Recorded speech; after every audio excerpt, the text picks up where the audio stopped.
How could you do this to me? My daughter-in-law, Jessica, the heart of my son David's redeemed life, had a secret. And when it came back, it did not knock politely. It kicked the door in and aimed a dagger straight at my son's heart.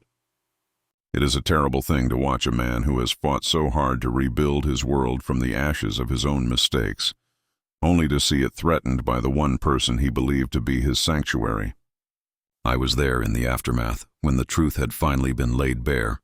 I watched my son, his face broken with a pain I had not seen since his darkest days, look at the woman he adored, his voice shattering as he asked the question that hung over the ruins of their life.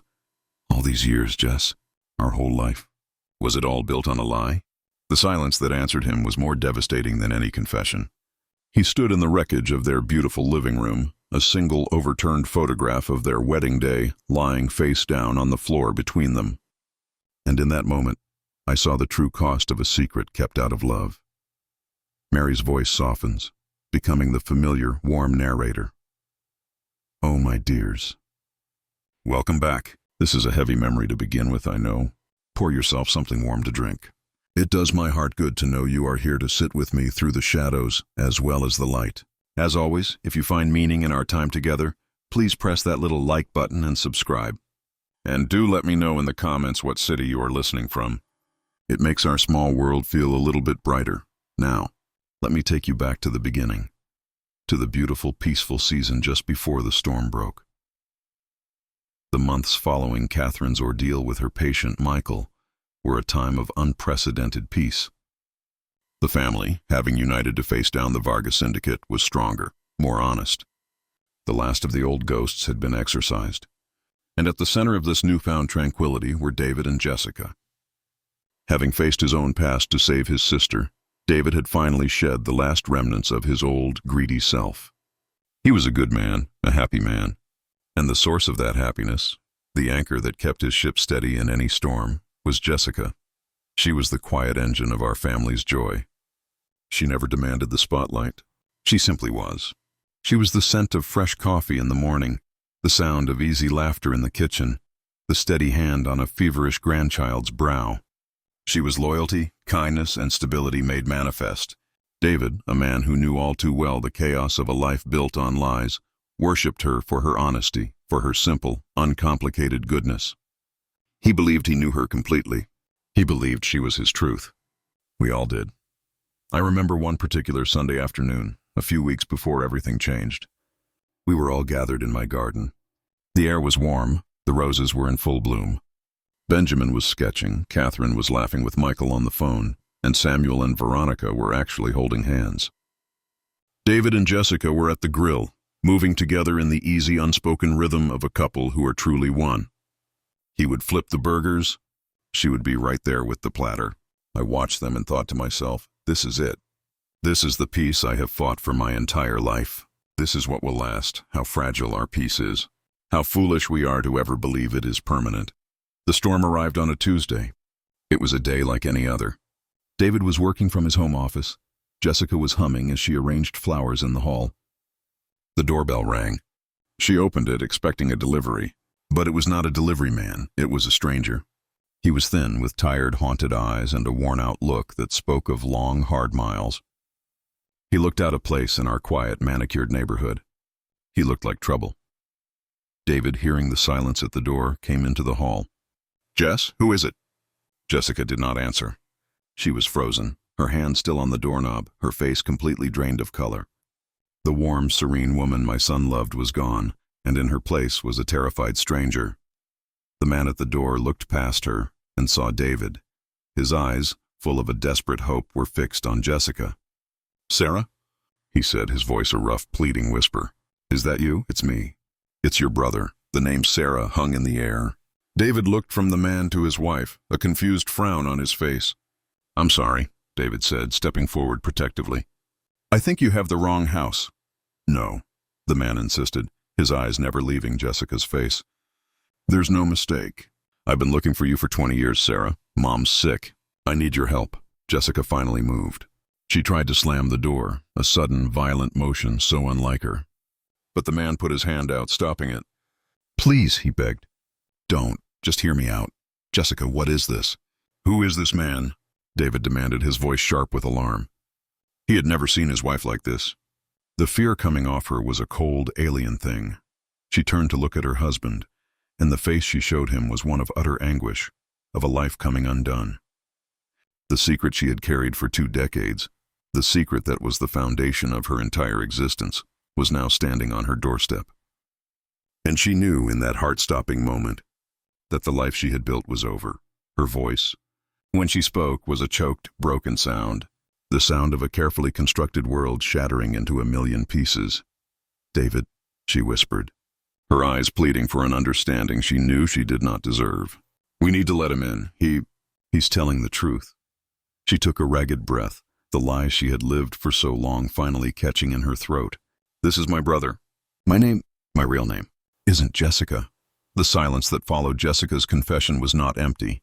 It was filled with the deafening sound of a life shattering.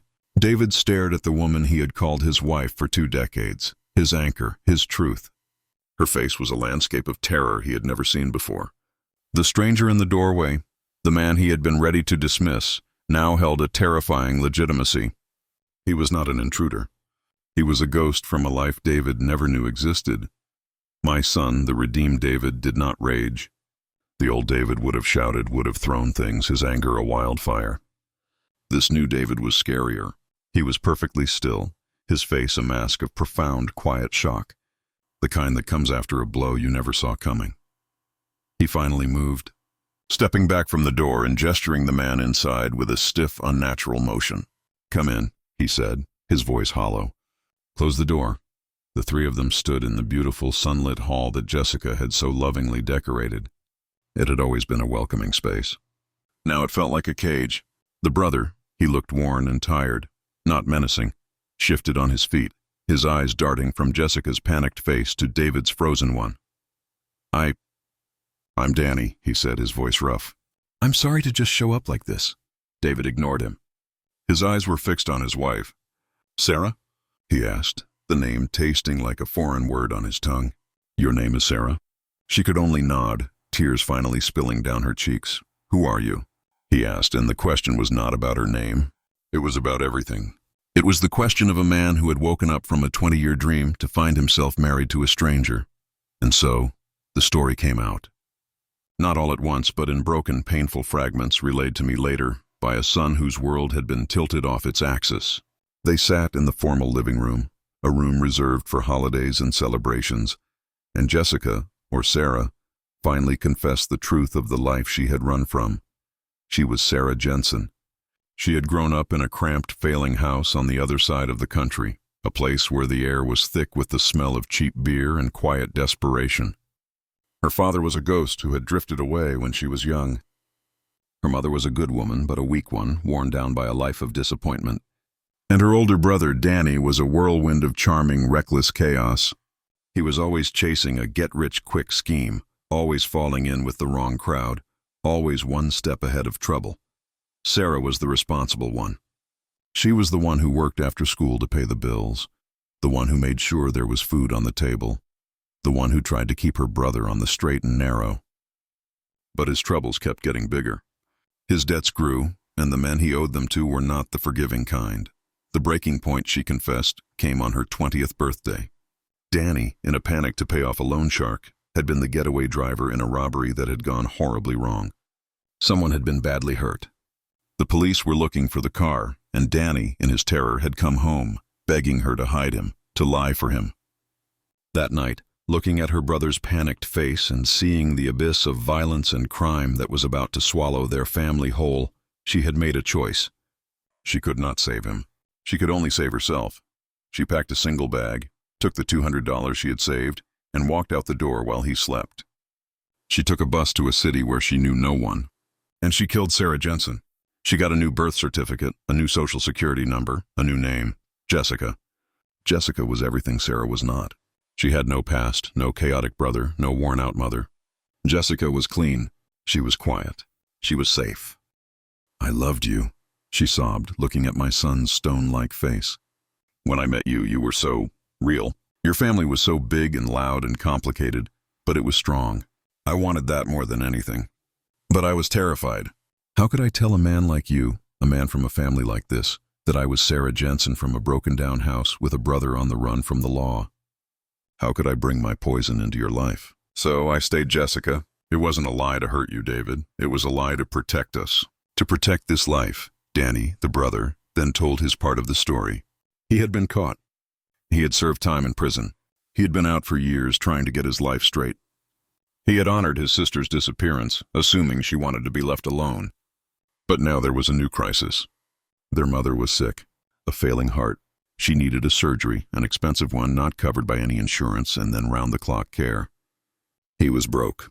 He had spent months searching, hiring a private investigator with his last few dollars, and had finally found her.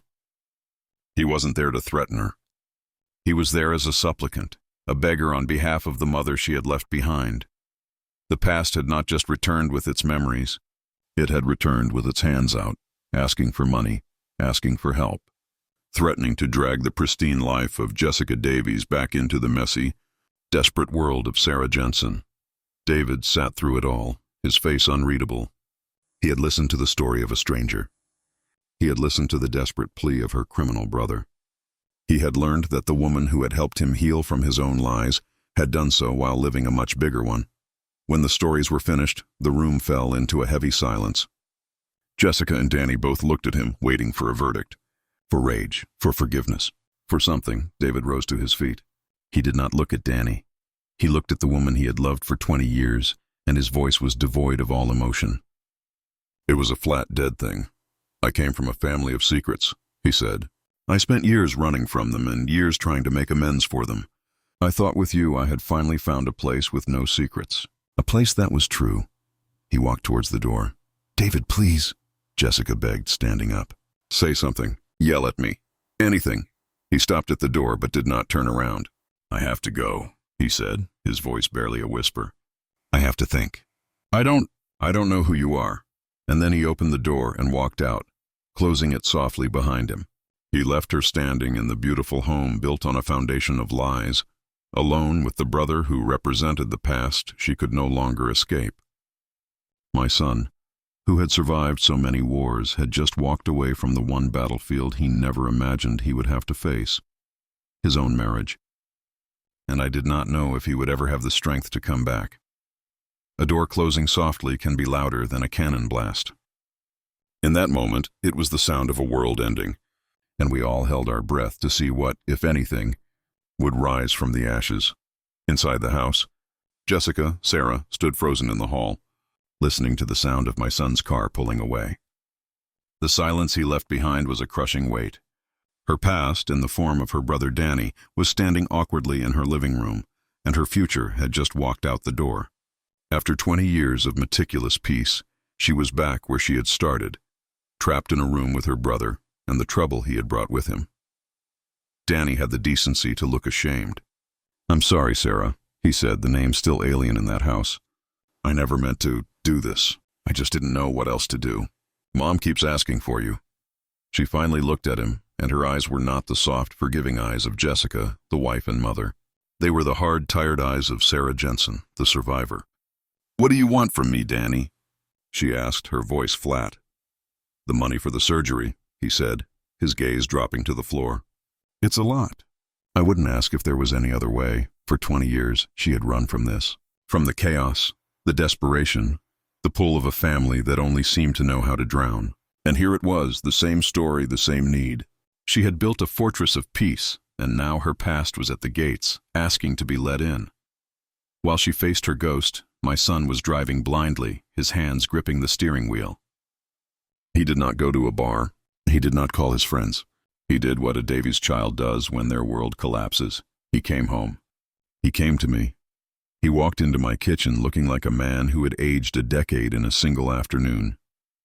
He sat down heavily at the old oak table, the table that had witnessed every one of our family's crises, and he told me everything.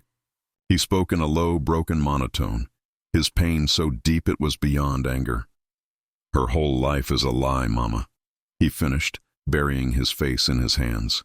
The woman I married doesn't exist. She's a character she invented. How am I supposed to live with that? Everything we have is built on that lie. I let him sit in his pain for a long moment. I made him a cup of tea, the same way I had when he was a boy who had fallen and scraped his knee. Some wounds are just on the inside. I sat down opposite him.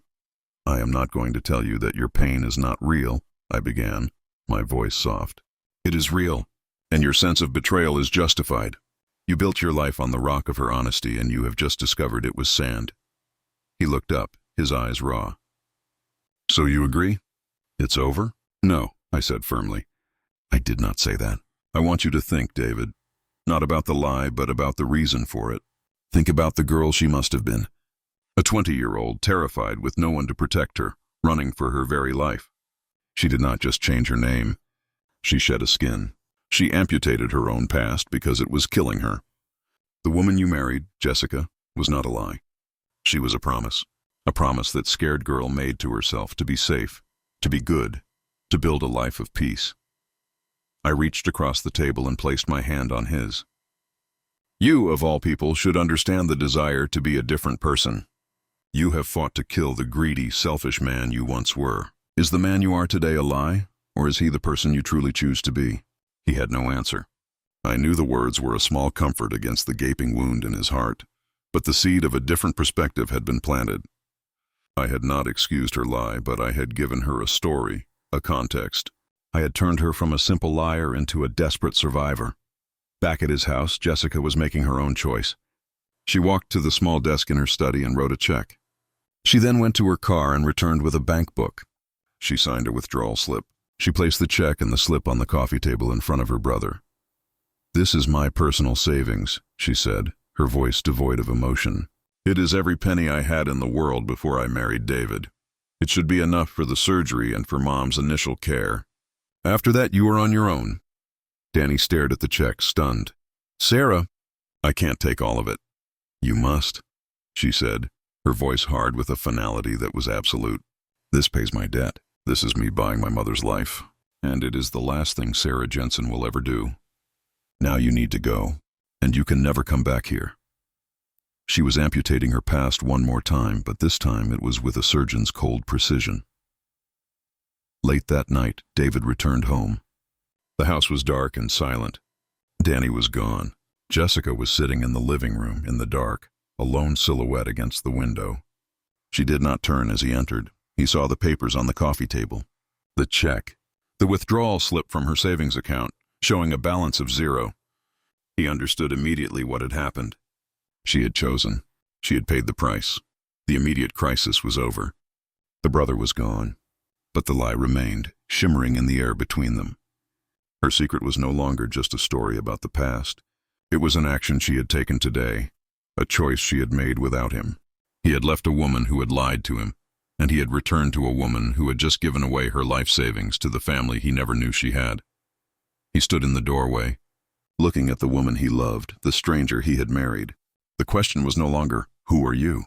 It was a new, quieter, and far more difficult question that would define the rest of their lives.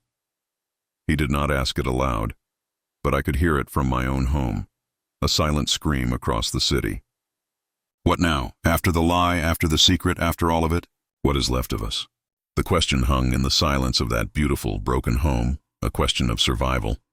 After a lie of that magnitude, what could possibly be left?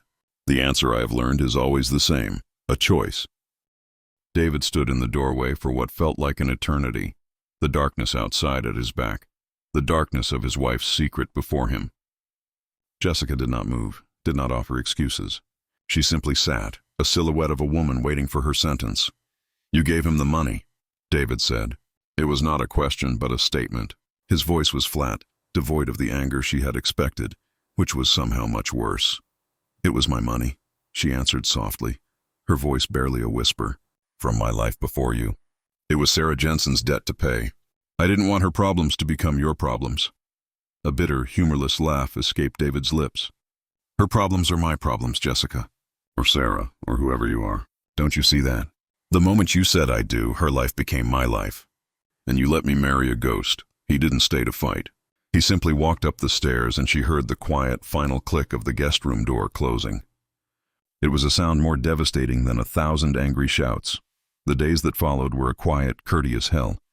They moved around each other like polite, grieving strangers in their own home. They spoke of mundane things, the weather, the grocery list, a bill that needed to be paid.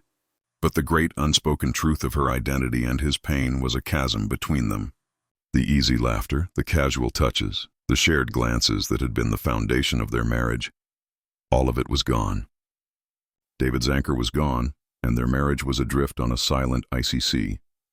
The instability at the heart of our family sent ripples of unease through us all. We had survived so many external wars, only to now watch the two most stable among us engage in a cold, internal one. I gave my son space, but I prayed. I prayed he would remember the lessons he had learned about forgiveness, especially the forgiveness one must grant oneself. I prayed he would see the woman, not just the lie. The breaking point came a week later. A call from a new burner phone lit up Jessica's mobile. It was Danny. The news was both good and bad. Their mother had survived the surgery, but she was weak, fading, and she was asking for her daughter. "She keeps calling your name, Sarah," Danny said, his voice thick with an emotion Jessica hadn't heard from him in 20 years. "The doctors say it might be soon. I know what you said. I know I promised not to call. But I thought you should know." Jessica ended the call, her heart a tangled knot of grief and duty. For 20 years, she had mourned her mother from a distance. Now she was being offered a chance to say a real goodbye. But it would mean stepping back fully into the life of Sarah Jensen. It would mean leaving her husband at the moment their marriage was most fragile. It felt like an impossible choice. Honor your past or fight for your future.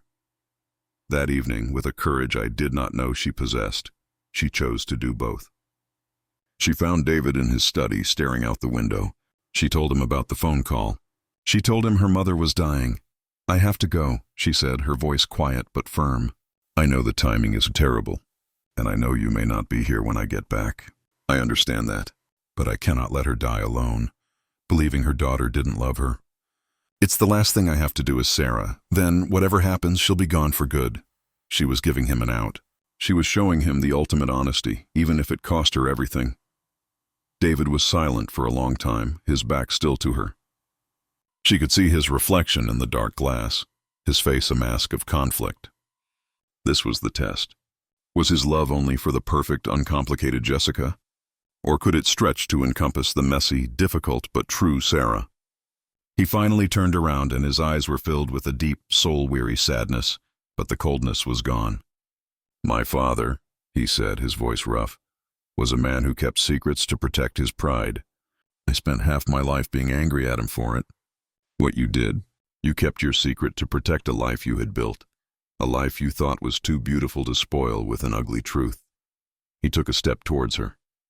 "I don't know if I can ever forget the lie, Jess, but I'm starting to understand the woman who told it." He looked at her, at this brave, terrified stranger he had married. And he made a choice.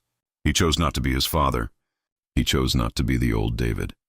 He chose to be the man she had helped him become. "You're not going alone," he said, his voice still quiet, but now it held the warmth she had so desperately missed. "Sarah Jensen is a part of my wife, and a husband stands by his wife's side when she says goodbye to her mother.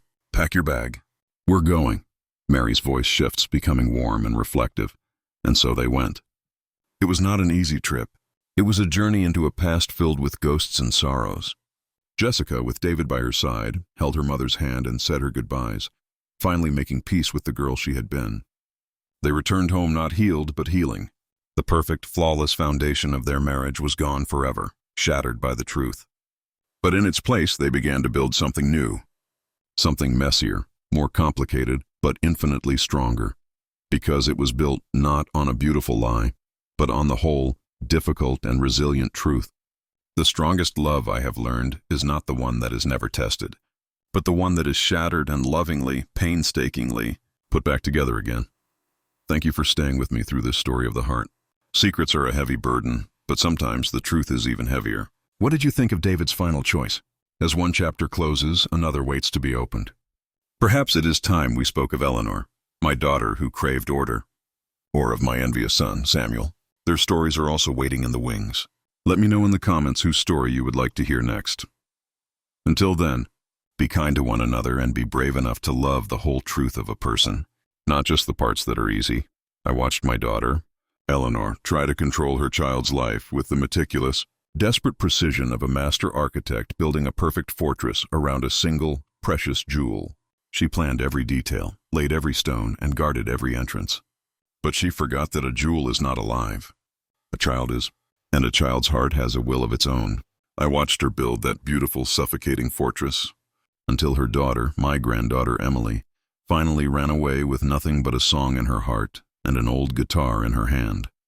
The breaking point, when it came, was a terrible thing to witness. It was a storm of two wills, a mother's desperate need for order against a daughter's desperate need for freedom.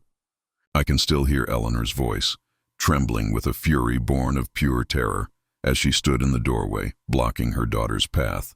"You will not throw your life away," she screamed, her face a mask of anguish. "I will see you locked in this house before I see you become a beggar on the street with him." It was in that moment that I knew this was not about love, not anymore. It was about possession, and it was a battle my daughter was destined to lose. Mary's voice softens, becoming the familiar warm narrator. "Oh, my dears, welcome. I'm so glad you have returned to sit with me." This memory is a tender one, a reminder that the path of a parent is fraught with peril. Before we continue, please take a moment to press that little like button and subscribe, so our family of listeners continues to grow. And tell me in the comments, as always, from what city you are joining me tonight. It makes the world feel like one large front porch. Now, let us go back to the beginning, to the quiet before the storm. After the series of crises that had shaken our family to its core, the revelations about Arthur, Catherine's ordeal, Jessica's secret, a long and welcome peace had settled over us. And no one cherished that peace more than my daughter, Eleanor. For years, her defining trait had been a fierce, almost brutal need for control. She had since softened, her redemption seemingly complete. She no longer gave orders. She made gentle suggestions. She no longer dictated. She guided. She had, it seemed, learned to channel her intensity into a powerful, organizing love. The primary recipient of this focused love was her only child, my granddaughter Emily. Emily was Eleanor's masterpiece. She was everything a mother could dream of. Brilliant, beautiful, and obedient. She was at the top of her class at a prestigious law school, with a future so bright it was blinding. Eleanor had planned it all: the right school, the right internships, the right career path that would lead to a corner office and a life of stability and success. Emily was not just her daughter. She was her legacy, the proof that a life, if perfectly managed, could be perfect. But I, who have watched children for 80 years, saw the cracks in the masterpiece. I saw the faint weariness in Emily's eyes when she spoke of her legal studies. I saw the way her smile never quite reached them when her mother boasted of her accomplishments at our Sunday dinners. I saw how she would retreat into a corner with a book of poetry or her headphones, listening to music that was wild and sad and free, everything her own life was not. She was a dutiful daughter, but her spirit was slowly suffocating under the weight of her mother's perfect plan. The catalyst for the earthquake arrived on a mild autumn evening. Emily brought a young man home for dinner. His name was Finn. He was, in every conceivable way, Eleanor's worst nightmare. He was a traveling musician. His hair was a little too long, his clothes were clean but worn, and his home, he cheerfully admitted, was a converted van, currently parked 2 streets away. He had no 5-year plan, no portfolio, no connections. He had nothing but a warm, genuine smile, a quick wit, and an old battered guitar case that he treated with the reverence of a holy relic, and he adored Emily. He didn't see the future lawyer or the Davies family heir. He saw her. He listened to her with an intensity that made it clear he was hearing not just her words, but the music of her soul. When she spoke, he watched her as if she were the only person in the world. And when he spoke, of the places he's been and the songs he's written, Emily's face would light up with a radiance I had not seen in years. Eleanor was a masterful performer that night. She was the very picture of polite, restrained grace. She smiled, she asked pleasant questions, she passed the bread, but I saw the ice in her eyes. I saw the way her hand tightened on her wine glass every time Finn made Emily laugh. She was not seeing a young man in love with her daughter. She was seeing a virus, an agent of chaos that had invaded her perfectly sterile world. After that dinner, Eleanor's campaign began. It was not a frontal assault. She was too clever for that. It was a quiet, insidious war of attrition. She would leave brochures for prestigious European summer law programs on Emily's bed. She arranged a surprise birthday party for Emily and invited, among others, the handsome, successful son of a prominent judge, seating him right next to her. She would casually mention a new luxury apartment building downtown, offering to put down the deposit as a graduation gift. Every move was cloaked in the language of love and maternal concern. "I just want you to have every opportunity, darling. I just want to see you with someone who can give you the world. I just want you to be secure." But Emily, for the first time in her life, began to push back. "I don't want a summer program in Europe, Mom. Jason is nice, but I'm not interested. I don't want an apartment. I like my life." The more Eleanor pushed, the more Emily pulled away. The gentle suggestions became strained. The guidance became lectures. The peace in their home was fraying, thread by thread. Eleanor could feel her masterpiece slipping through her fingers, and her desperation was growing. The new, softer Eleanor was beginning to disappear, and the old, ruthless strategist was re-emerging from the shadows. One evening I called to check in on her. She told me Emily had gone to a music festival for the weekend with Finn. Her voice was brittle, stretched thin over a core of pure panic. "She's throwing her life away, Mother," she said, her voice tight. "For a boy with no future, who will drag her down into the gutter with him." "I have to do something. Be careful, Eleanor," I warned her. "The tighter you hold on, the more she will want to be free." "I am her mother," she answered, her voice cold and sharp. "It is my job to protect her even from herself. I will not stand by and watch her ruin her life." After we hung up, I knew a line had been crossed. Eleanor's fear had finally extinguished her wisdom. Later that night, my son-in-law called me, his voice heavy with worry. He told me he had found Eleanor in her study on the phone. When he asked who she was talking to, she had quickly hung up. But not before he heard her say the name of a private investigator we had once used for a business matter years ago. "I need you to find everything you can on a young man named Finn O'Connell," she had said, her voice like ice. "I want to know where he's from, who his family is, and every mistake he has ever made." The redeemed mother was gone. The controlling queen was back on her throne, and she was preparing to go to war. Continue. The first stone had been cast, and the ripples of my daughter's fear would soon grow into a tidal wave that threatened to sweep away everything she held dear. A week later, a thick manila envelope arrived at Eleanor's home. It was not delivered by the postman, but by a discreet courier. Inside was the private investigator's report on Finn O'Connell, a detailed clinical dissection of a young man's life. I was there when she opened it, visiting under the pretense of discussing plans for the fall charity gala. The air in her pristine, silent living room was thick with a tension only I could feel. She read through the pages, her expression a mixture of grim satisfaction and disappointment. The report was not the bombshell she had hoped for. There were no secret families, no hidden criminal records, no great deceptions. The truth, in its own way, was far more damning to Eleanor's worldview. Finn O'Connell was exactly who he said he was. He came from a poor but decent family in the Rust Belt, a family with a long history of debt and hard luck. The dirt, the investigator found, was a collection of mundane struggles. A minor arrest at a labor protest in his youth, a string of failed bands that had ended in artistic differences, a credit score that was nearly non-existent. There was no malice in his past, only the clear, unforgivable sin of instability. To Eleanor, it was a confirmation of everything she feared, a future of poverty, failure, and chaos for her daughter. Armed with this flimsy ammunition, she summoned Emily for a confrontation. She staged it carefully in her formal study, a room of dark wood and leather-bound books, a room that radiated power and authority. She laid the report on the desk between them. "I did this for your own protection, Emily," Eleanor began, her voice resonating with a practiced, sorrowful concern. "I needed to know who this young man was. And what I found is troubling." She didn't shout.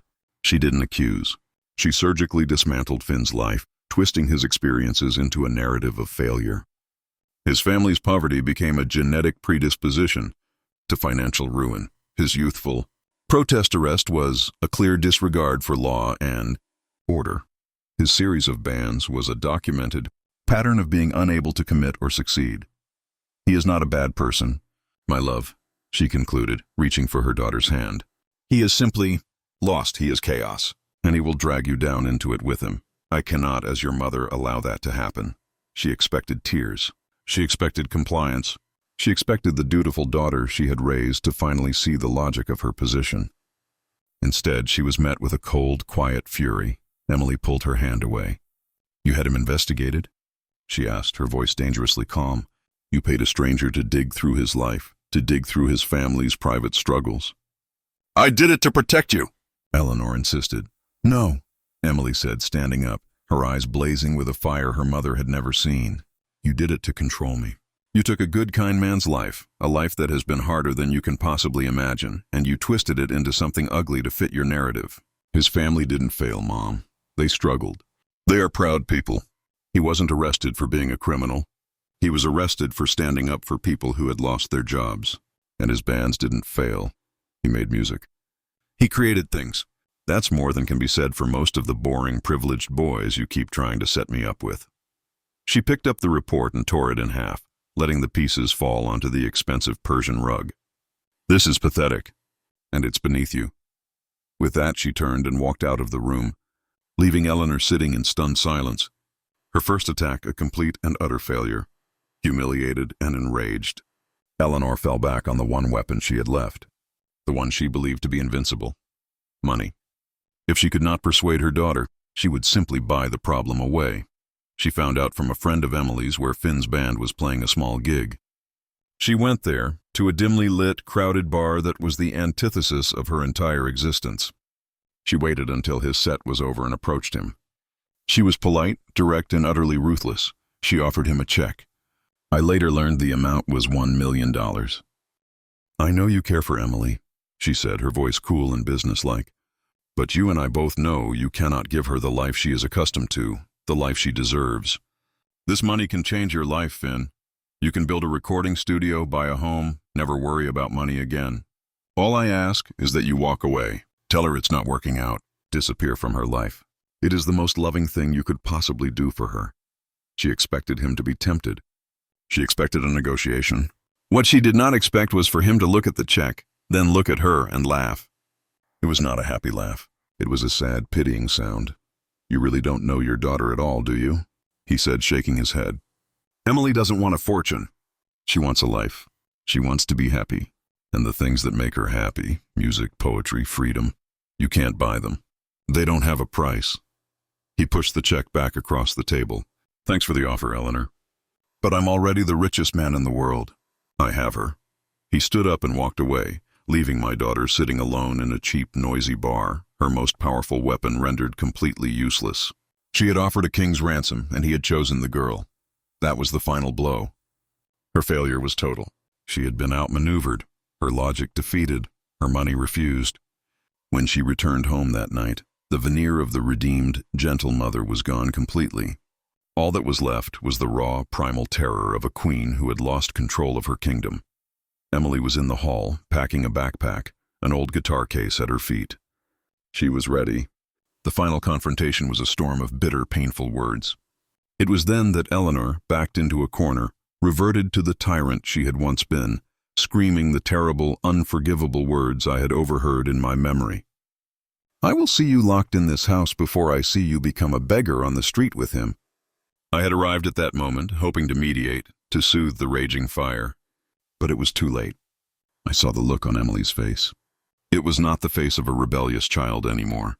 It was the face of a prisoner who had just found the key to her cell. "Goodbye, Mom," she said, her voice quiet and clear. She picked up her backpack and the guitar case. She walked past her mother, who stood frozen in the doorway, and did not look back. I stood in the silence of that perfect, broken home and watched my granddaughter walk down the driveway and out of our lives. My daughter, Eleanor, had spent a lifetime trying to build a fortress to keep chaos out, and in the end, in her desperate attempt to control her daughter's life, she had locked herself inside and left the person she loved most out in the wilderness, alone. Continue. The door closed, and with it, a life's work of careful planning and meticulous control crumbled into dust. What is left of a queen when her kingdom is an empty room? In the devastating silence of the hallway, Eleanor did not scream or rage. She simply deflated, all the rigid strength going out of her like air from a punctured lung. She slid down the wall until she was a heap on the floor, her face buried in her hands, and she began to weep. It was not the controlled, dignified crying of a woman in grief. It was the raw, ragged, hopeless sound of a soul that had been shattered. I went to her, my own heart aching, and knelt beside her. I did not offer words of advice or empty platitudes. I simply put my arms around my daughter, my brilliant, foolish, heartbroken child, and held her as she mourned the loss, not of her daughter, but of the illusion of control she had mistaken for love. The weeks that followed were a study in grief. Emily was gone. She did not call. She did not write. She had vanished from our lives as completely as a stone dropped into a deep lake. Eleanor moved through her days like a ghost in her own perfect house. She hosted her charity committee meetings, her smile a brittle mask.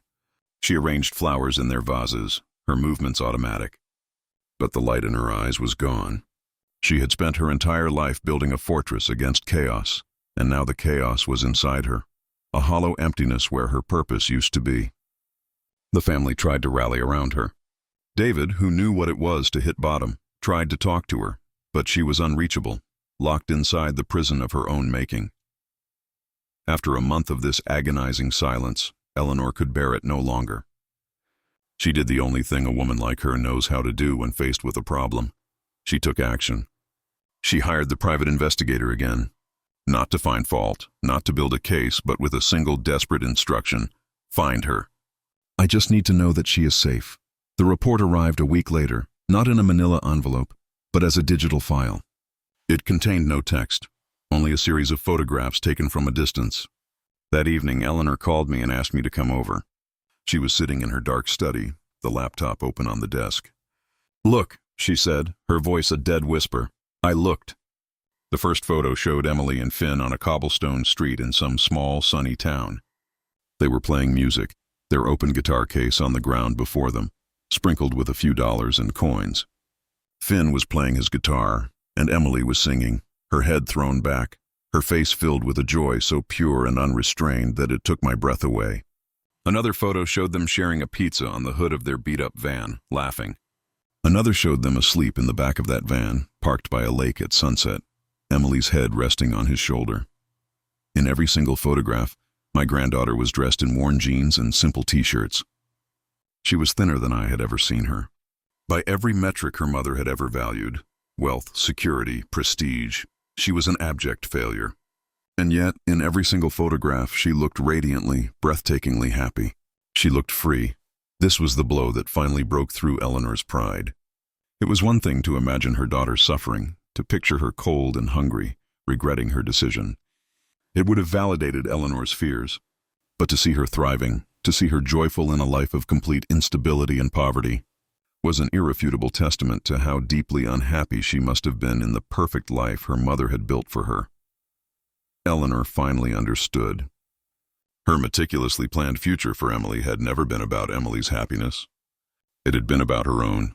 Emily was to be her crowning achievement, the ultimate validation of her belief that life, if properly controlled, could be perfect. It was a monument to her own ego. And her daughter had been forced to flee to save her own soul. The realization did not come with anger, but with a quiet, crushing wave of shame. That night, my daughter began her true journey to redemption. She did not call the investigator to get an address. She did not get in her car to chase her daughter down. She went upstairs to Emily's bedroom. It was a room that had been kept like a museum, a shrine to the perfect child she had tried to create, with awards on the shelves and academic books on the desk. And Eleanor, my daughter who never got her hands dirty, began to pack it all into boxes. She carefully wrapped the trophies and stacked the books. It was not an act of anger or rejection. It was an act of release. She was finally, truly, letting her daughter go. A week later, she found a way, through a friend of a friend in the music scene, to send a small package to a post office box in a town where Finn and Emily were rumored to be. The package did not contain money. It contained no desperate pleas to come home. Inside was a single small object, Emily's first paintbrush set, the one I had given her when she was 6 years old, the one Eleanor had dismissed as a frivolous hobby. Tucked inside was a handwritten note. It contained only 5 words. I see you are happy. I love you. Mary's voice shifts, becoming warm and reflective. There was no immediate answer to the letter. A wound that deep does not heal overnight. But the first stitch had been made. For the first time, Eleanor had chosen her daughter's freedom over her own need for control. She had stopped trying to write Emily's story and had finally given her the grace to write her own. The future was uncertain, a blank page. But for the first time in a long time, it was not filled with the dread of a battle to be won, but with the quiet, fragile hope of a peace that might one day be earned. What a painful thing it is to learn that the deepest love is expressed not by holding on, but by letting go. Thank you for walking through this difficult memory with me. We have now seen the trials of Catherine, Jessica, and Eleanor. Only one of my children's core stories remains untold. Perhaps it is finally time to delve into the shadows of my son Samuel's heart, the one who lived his life in the poison of envy. Tell me what you thought of Eleanor's final choice in the comments. And let me know if you are ready to face the story of Samuel next. Until then, my dears, hold your loved ones with an open hand.